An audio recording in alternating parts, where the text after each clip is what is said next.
ঢাকা বিশ্ববিদ্যালয়ে ছাত্রলীগ কর্তৃক ধাওয়া ধর ঘটনা ঘটেছিল, তারই প্রতিবাদে কিন্তু ইসলামী ছাত্র শিবির মাঠে নামছে।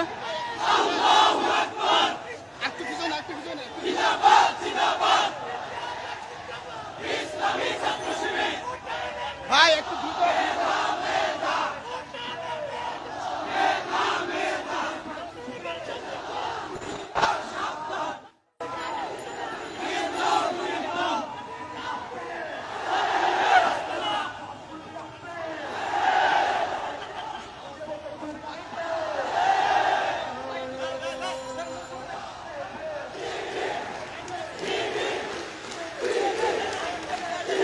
দর্শক, আপনারা দেখতে পাচ্ছেন যে কোটার পক্ষে অবস্থান নিয়ে ইসলামী ছাত্র শিবির কিন্তু তাদের মিছিল নিয়ে এই মুহূর্তে রাজপথে আছে। আমার সংবাদ.com ফেসবুক লাইভে আপনাদের সাথে যুক্ত হয়েছি। আপনারা যে যেখান থেকে দেখছেন আমাদের লাইভটি শেয়ার করে সবাইকে দেখার সুযোগ করে দিবেন।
সংগ্রামী ছাত্র জনতা, আজকের এই বিক্ষোভ মিছিলে এ পর্যায়ে বক্তব্য নিয়ে আসছেন বাংলাদেশ ইসলামী ছাত্র শিবিরের কেন্দ্রীয় দপ্তর সম্পাদক ছাত্রনেতা নুরুল ইসলাম।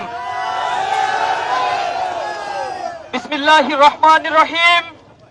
বাংলাদেশ ইসলামী ছাত্র শিবির ঢাকা মহানগর শাখার উদ্যোগে আয়োজিত ছাত্রলীগের সন্ত্রাসী বাহিনী কর্তৃক সাধারণ শিক্ষার্থীদের উপর বর্বরচিত হামলার প্রতিবাদে বিক্ষোভ মিছিল এবং সমাবেশের সংগ্রামী ছাত্র জনতা, প্রিয় দেশবাসী, সাংবাদিক বন্ধুগণ, আসসালামু আলাইকুম ওয়া রাহমাতুল্লাহ। প্রিয় ছাত্র জনতা, আপনারা অবগত আছেন বিগত কয়েকদিন যাবত বৈষম্যমূলক কোটা সংস্কারের দাবিতে সাধারণ ছাত্ররা সারা বাংলাদেশে তীব্র গণ আন্দোলন করছে।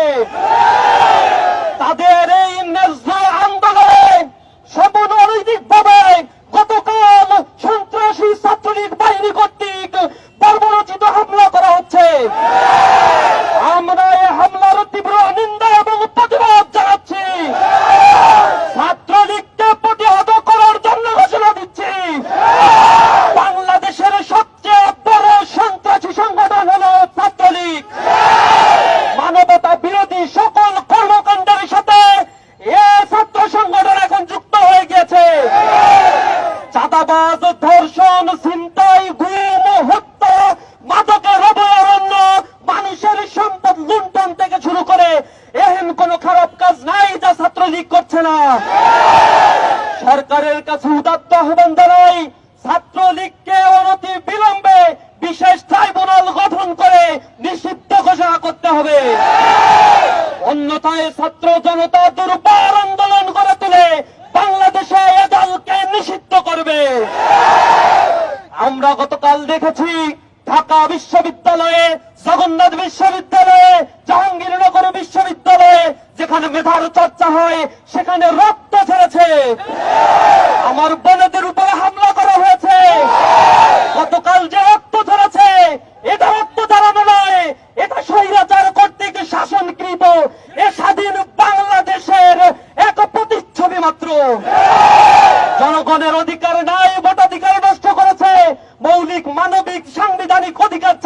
হলেও আজ রক্তাক্ত হতে হয়।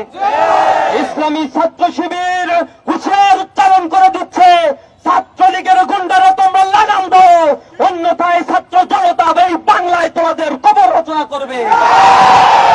সকলকে আজকের এই বিক্ষোভ মিছিল পরবর্তী সমাবেশে উপস্থিত হওয়ার জন্য অসংখ্য ধন্যবাদ, মোবারকবাদ জানিয়ে আমার কথা শেষ করছি। আসসালামু আলাইকুম ওয়া রাহমাতুল্লাহ। পুলিশদের প্রতি আহ্বান জানাই,